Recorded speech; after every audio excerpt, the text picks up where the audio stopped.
Welcome to the Streets and People podcast, where we explore having more transport options that are less hassle to use.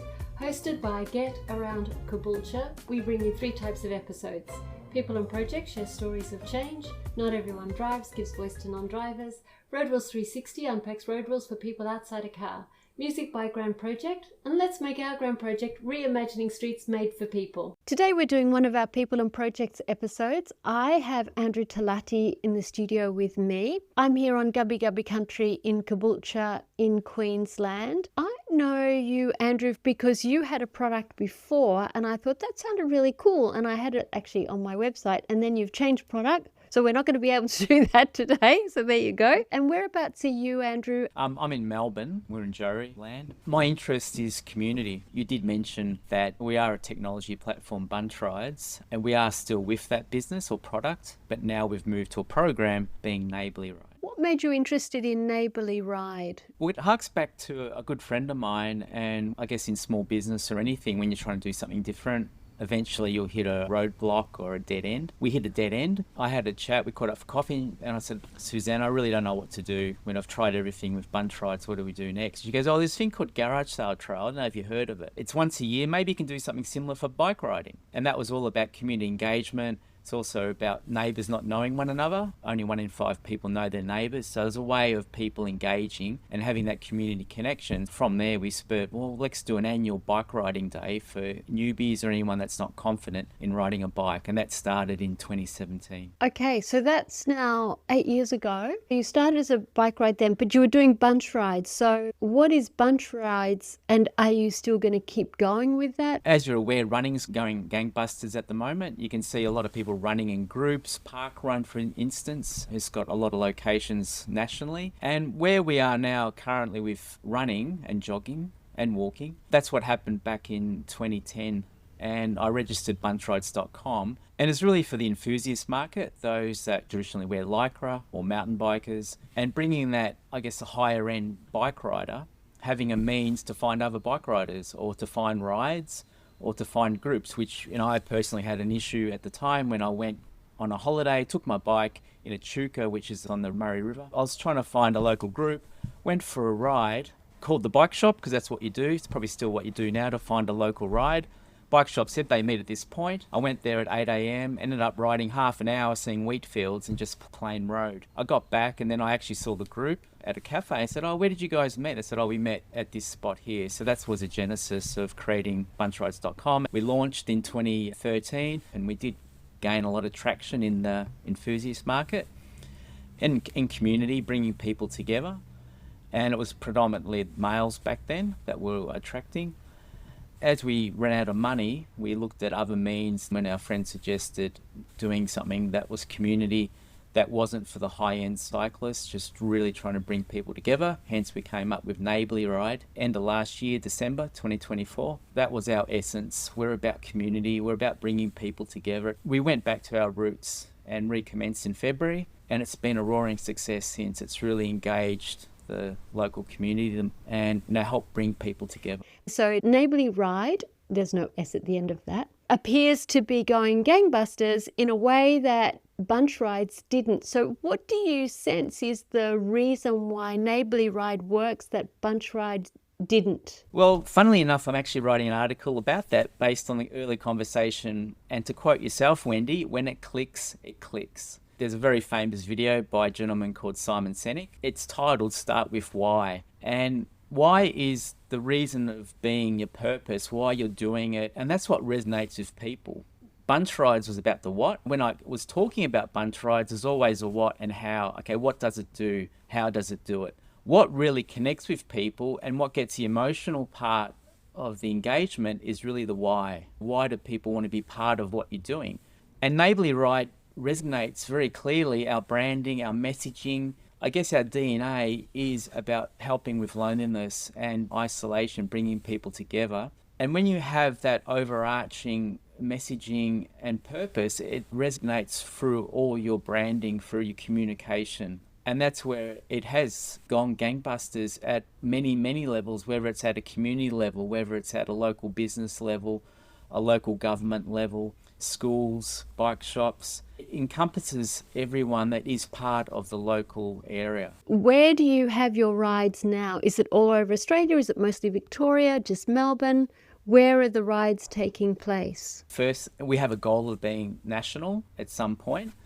At the moment, we're hyper-local, so we're in Melbourne. Carlton is north of Melbourne. That's our founding location. And at the moment, we're working with neighbourhood houses and expanding the program through grant applications with local government. That's our roadmap for the moment. And ideally, we'd like to have coverage in Melbourne in a metro. We'd like to go, obviously, suburban as well. But initially, we just want to get a north, south, east, west coverage. So we've got one grant at the moment pending, and we're going for another 3 grants in the coming 4 weeks as well to help bridge that gap. So a couple of things there. We don't talk about roadmaps on this show. We talk about bike paths or footpaths or train tracks or bus routes. We're so indoctrinated by cars. We don't even think about, I'm going to look underneath the bonnet, all this sort of stuff. You know, you just don't even register. The other day I was going, we want to shift the needle. And I'm going, is that actually a car speed thing? You know, I didn't know. So you're going national in time. With the national, it is a process. Coming back to startup, you have to crawl before you walk. And for crawling, for us, we need to establish a single model, being us running it autonomously. The second one is having local government support through community grants, scaling that to perhaps 10, and then onboarding an early stage funding partner. It sounds like you're very dependent on grants. So we don't have any income other than what people offer us just through the website. I can't call it a donation. If people want to financially contribute, that's the only income that I get from this, from what we do here at Get Around Caboolture. I'm always really nervous about grants because, okay, so you get them and then you don't get them the next year and you become really dependent on the whim of government to be able to say yes, no, yes, no. And I know that, for instance, Amy Gillette Foundation, they folded because their grant funding just evaporated. So what's it like to be trying to get this up and running using community grants? We're very clear, Wendy, in what we want to do with NeighbourlyRide, and we're very clear of the pathway. We know that we need some, I call it more seed funding. Think about a startup, they have seed funding. Seed funding just gets you market validation, it gives you exposure, you're testing the product. For us, seed money comes from government grants, initially community grants, to a point where we can onboard enough. It's all about people. The more people we get in the NeighbourlyRide network on our BunchRides platform, then that becomes an opportunity for marketers or a health insurer or a hardware chain or a real estate company to come on board as an early stage, and that would help iron out some of the financial pressure having to go for grants.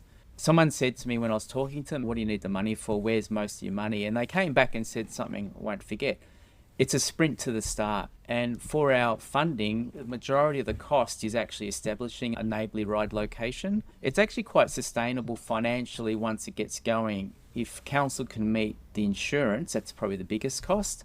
The rest of it is really about volunteers and managing volunteers. Same as Parkrun. They're a very lean operation, but they've got nearly 400 locations across Australia. They're not paid staff running every location. It's all volunteer based. So we're sort of similar in that respect to how we'll roll out NeighbourlyRide, but we just need to get over that initial hurdle of scaling to maybe 3 to 10 locations so we can onboard a sponsor. We can get local sponsorship. We have other means of monetization, which may be providing how to write classes that are online as well. So there is other opportunities, but it's that crawling before we walk scenario. Parkrun is obviously hugely internationally successful. I mean, I was in the UK when I heard about it, and then I come back here and I go, oh, well, they have it here too. So it is a huge international thing. I guess you don't need any equipment other than a set of trainers, whereas with a bicycle, you have to have the bike, I guess. And we just don't have the numbers here because our roads aren't safe. Is that what you're finding? Probably to the contrary. What we're providing is a stepping stone. At the moment, you look at COVID, and I remember as we rode during COVID, that our roads were relatively a lot safer. The safety comes down to other vehicle traffic on local roads. There was a global rush on bicycles. You go to a local bike shop around the corner from our office. There was actually a queue on a Saturday morning to get a bike. You could not get a bike, they're out of stock, you couldn't get parts. Because everyone goes, wow, the bike is actually a great way to get around. I can ride my neighbourhood. I saw so many families riding together. What we're trying to do is say, okay, we understand we're not Paris now, because Paris has got hundreds of kilometres of separated bike lane. We're not Copenhagen or Amsterdam or even Bogota. But if we can help people just hold their hand and say, okay, we're an entry point. We're going to help build your confidence. We're not a learn how to bike class or program. We're about saying, okay, you know the basics. This is how you get around your neighbourhood. This is where the little tips and tricks of how to navigate those busy roads. Here's some tips and tricks of how to get from A to B, or get to your local shops, or get to your local school if you want your children to ride to school, or get to work, or do part of the journey on the bicycle. So that's where we see NeighbourlyRide being an opportunity, helping the general community. We do a survey after every ride. And the one that we just did recently, I said, before attending NeighbourlyRide, how often did you cycle? 42% said they never cycled, or they did it very, very seldomly. Another 5% was a long time ago. So they're the people that we're attracting to NeighbourlyRide. And I don't see that being initially, for the people we're capturing, a barrier to bike riding. What I see here is that a lot of people want to ride bikes. And in fact, our council did a Your Say survey. And the big thing on the list, it was, I think, number 3 of 5. We want more cycle infrastructure. We want safe, protected bike lanes. And the new Austroads cycling infrastructure guidelines for the whole of Australia now to follow that. What is an appropriate type of bike lane for this type of street or this type of road? There is a lot of demand for it, but transport teams are more reluctant to put that in, because I think there's a lot of, the people don't want it. But obviously there's a lot of people who do want it, but for some reason that message isn't getting through. And I think that if we had people doing rides around in the local neighbourhoods, like you're suggesting with NeighbourlyRide, then I think people would gain confidence to be able to ride on their own. So I grew up with bikes as a kid, and then I mostly biked in Sydney before moving up here. I think Melbourne's got more bike lanes than anywhere else in Australia. Is that right? From what I understand with the infrastructure, we're very blessed that there has been a lot of infrastructure. Obviously, we've got a long way to go, but there is a base level of separated lanes, painted lines on the road.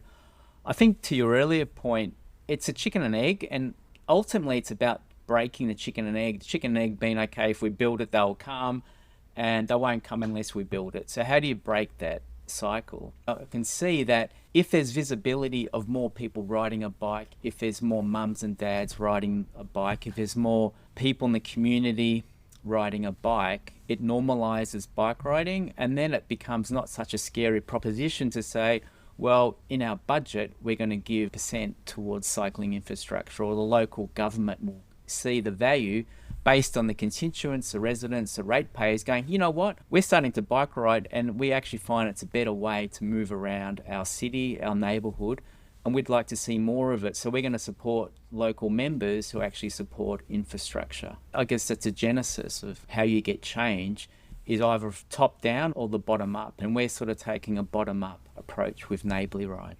And certainly a politician is not going to be a leader. They are always going to be followers. So they are following what the community wants, for sure. There's no two ways about that. I have to speak with politicians all the time, and you have to speak with politicians all the time, I'm sure.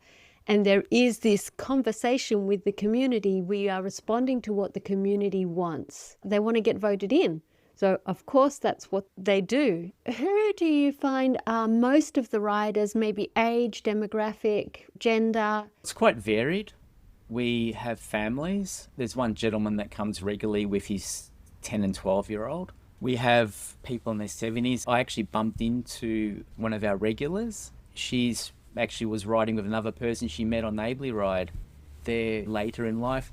Have people in their 20s, a couple of our ride leaders are in their 20s, and we get everyone in between. We get people that are maybe separated or they're single, move to an area. Predominantly, I'd say it's 85 to 90% women, very high.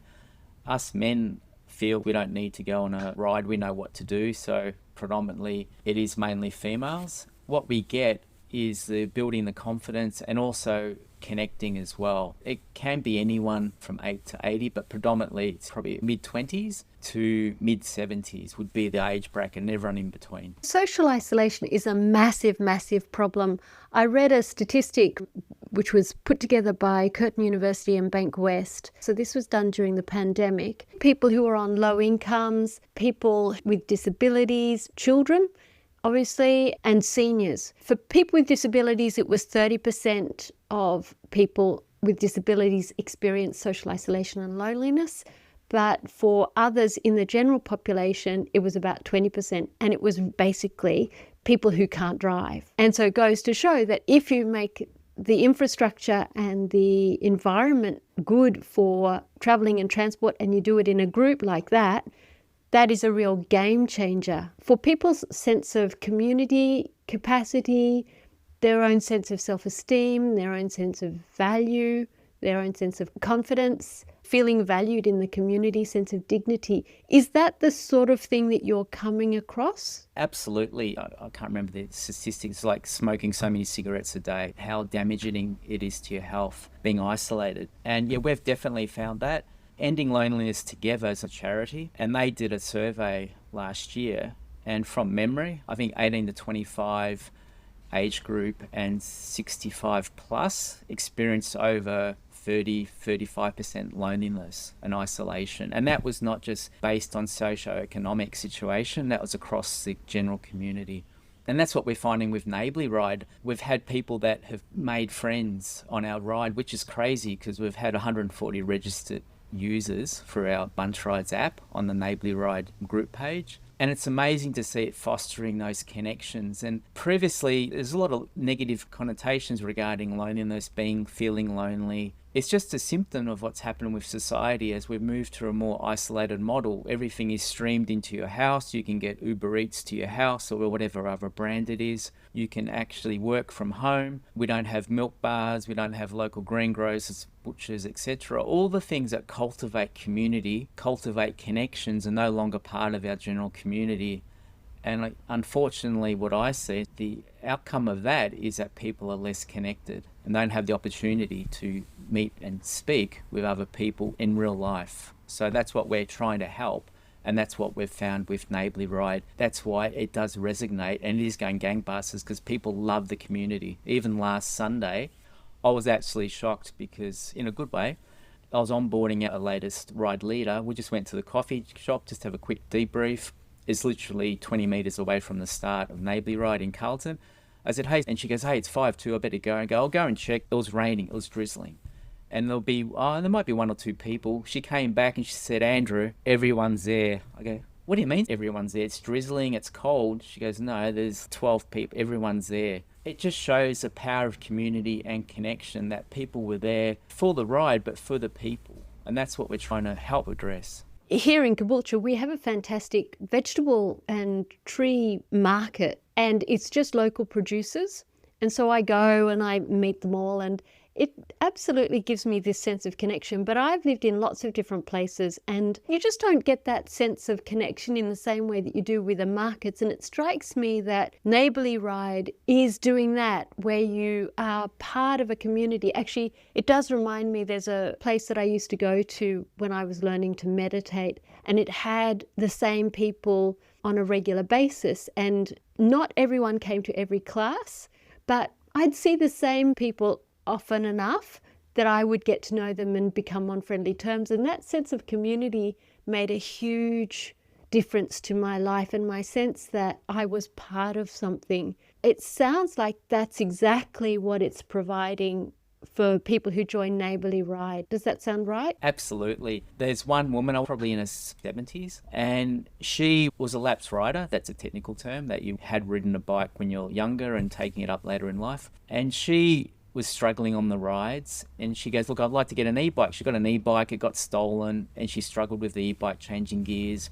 I said, look, I'm happy to meet you before the ride and go. She goes, no, I'll get it. I'm getting better. And she persevered so many times to come. And our rides are 14 to 16 kilometres an hour. A fast runner or jogger would actually overtake our group when we're on the shared paths. And she persisted and came because of the community, because of the engagement. And there was one other person, and this is actually a good story of what we're about. She came for the first 3 rides. She was new to riding. She had an e-bike. We didn't see her for a while. She came, I think, for the first 3 or 4 neighbourly rides when we started in early February. Then we never saw her again. I messaged the person through our BunchRides app because she contacted me as a ride leader so I could connect with her. And I said, hey, we haven't seen you for a long time. I hope you're well. Love to see you back at NeighbourlyRide or even just join us for a coffee. She came back just randomly 3 months later. My understanding is initially she thought our ride was all about building confidence, but I think what she found is it's actually the socialisation and connection. When she came,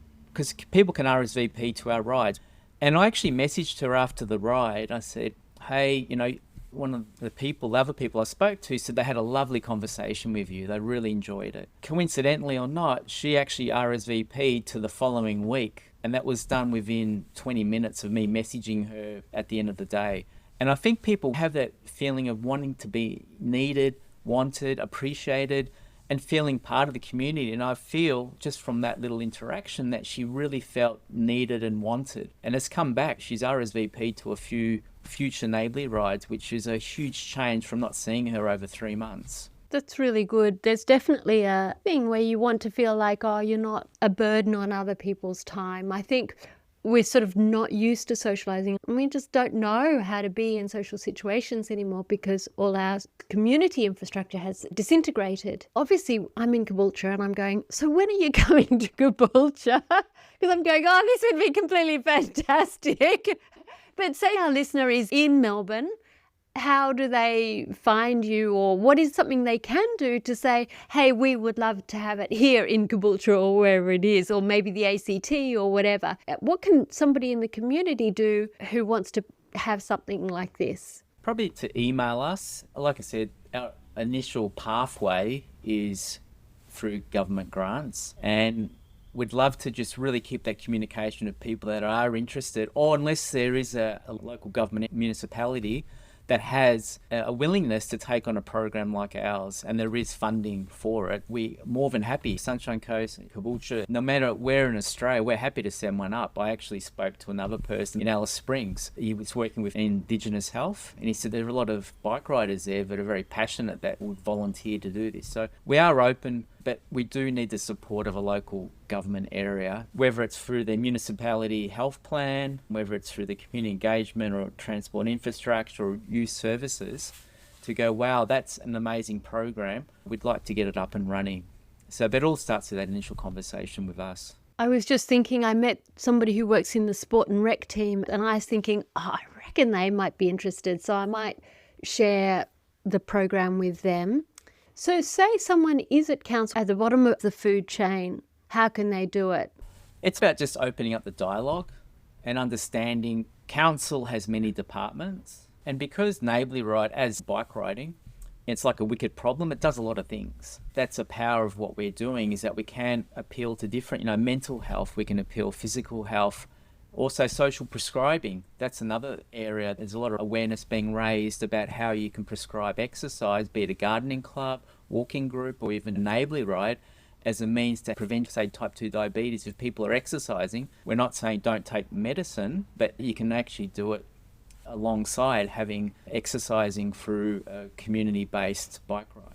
Social prescribing is a huge thing. I mean, it sounds so crazy, isn't it? That we've got to a point where you actually have to prescribe social engagements in order to feel well. It just goes to show what has happened to the sense of disintegration in our society. Just before we close out, is there anything else you would like to add? Final remarks, closing thoughts, anything else that you would like to share? I'd like to share, just engage with people around you, engage with your community. I see the power of change and the power of people comes with when they're stronger together.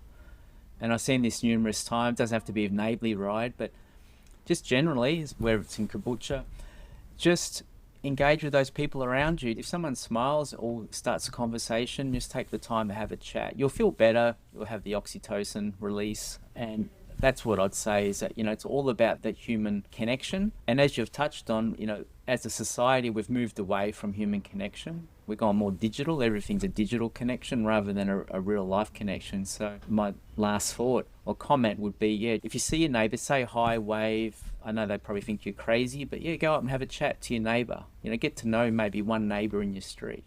I'm pretty extroverted, so I think within half an hour we were still in the moving process, and I had got to know the people opposite, on one side, on the other side, and 2 doors down, because I just go, "Hi, I'm Wendy." and people have this thing, what will they think? And they'll think, well, we've got this really extroverted neighbour. It really helped me. One thing that you can do, which is with my new neighbour I did, for instance, is that she moved in after we did, and I happened to have a spare kettle and some mugs and tea, sugar and fruit, milk and a knife and a chopping board. And I said, here you go, you'll need this for the first little bit, and you've got something to keep for the kids. That absolutely created a strong foundation in the neighbourhood, me doing that. And we've got a new neighbour moving in across the street, and it's like, okay, now we've got to spring into action and make her feel welcome. But that just means a huge amount. People are nervous. They don't know what to expect in a new area. So that sense of welcome, like welcome to the community, is just huge. One thing, just on a parting note, to get our community together in our street, we used to run street parties before I moved in, and I actually got a street party going, and everyone got to know each other. Every neighbour knows each other in our street. We're in Melbourne. And once there was an open inspection and all the neighbours were chatting as I was going through, just sticky beaking. And the real estate agent sort of nodded his head and did a sort of double take, and he sort of pointed, and I said, is everything all right? Because I'm thinking we're a thief. He goes, you all know each other. I said, yeah, we're all neighbours. He goes, no, but you actually know each other. And he was actually dumbfounded that an actual open inspection, neighbours were pleasant and knew one another. So that was actually abnormal behaviour for him. So I think perhaps have a street party, contact your local council. I'm not sure now, post-COVID, but they were very open to trying to connect people through closing off the street. Or even just have a footpath party. Just invite maybe 6 or 8 neighbours on either side of you. Say, hey, do it around Christmas, 4 weeks out. So we're going to have a get-together, everyone just bring a plate of food, and we're just going to put our bench out on the footpath. I reckon the tween days between Christmas and New Year is a great time. Whoever's around is around, people are chilled. If it's not, we're in Queensland, so it's boiling hot here. So you can choose your time and day and make sure it's under a tree. All right, so I think that's been it. Thank you so much, Andrew, for coming on the show. It's been really interesting, and let me know when it comes to Caboolture. And now I'm thinking I might reach out to the Sport and Rec team and find out if this is something they might be willing to take on. Thank you so much, Wendy, for having me on. It's been a lot of fun. Thank you for listening to the Streets and People podcast. If you enjoyed this episode, share it with someone who'd find it helpful. Your small action could make a big difference. We're on all the usual podcasting platforms, so don't miss a single story. To find out what else we do, check out getaroundcaboolture.au. Until next time, remember, there's more than one way to get where you're going. Keep moving, keep listening, and keep imagining streets made for people.